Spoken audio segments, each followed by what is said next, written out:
I created the idea with Dizzy to create the United Nation Orchestra.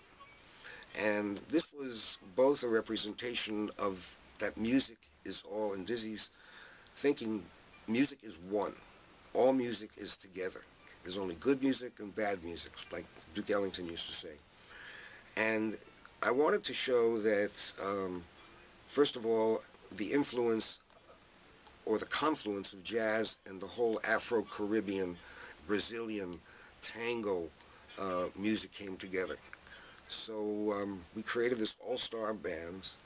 We had 7 band leaders in the band in the first year. It was like Monty Alexander on piano, Moody, Slide Hampton, Aerto, Flora, who else?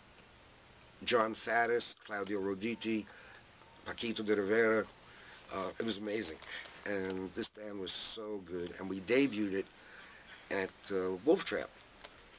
And it was to showcase, number one, that Dizzy had some of the greatest big bands in the history of jazz, but he did it once in each decade, the 40s, the 50s, the 60s, etc. And this was his last great big band.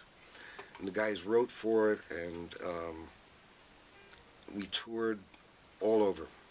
In Europe, we went to South America, we did the States, we did Canada. And after the first year, Monty Alexander decided it really wasn't comfortable for him to be working in a big band.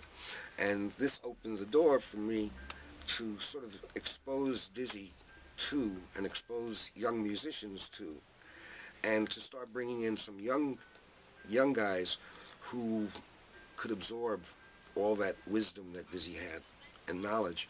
So we started to hire the younger guys. Claudio Roditi was the very first year. Then the second year we hired, and that same year we hired Giovanni Hidalgo, the great conguero. Third year we hired Danilo Perez, the piano player from Panama. And the last year that we had the band, David Sanchez from Puerto Rico. Now, all 3 of these kids were 22 years old when I hired them. And I don't know, we were on the road one time and I was sitting with them and I said, you know, I'm just curious. When you hung up the phone after you heard from me or you spoke with me, what did you do? So Giovanni Hidalgo, he jumped up and down on his bed. Danilo cried.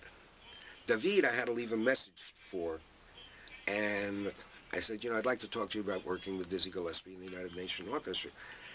He thought it was a joke, and he kept playing his answering machine over and over about several times before he realized this was now bullshit.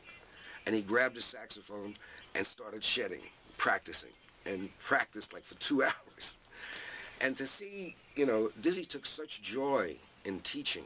He was, you know, I think he was arguably the greatest teacher in jazz, because the other great teachers, most of them came from his band. Art Blakey, Miles Davis, John Coltrane. I mean, it was amazing. In every generation, there were these guys who basically represented the entire history of jazz, and almost every genre of jazz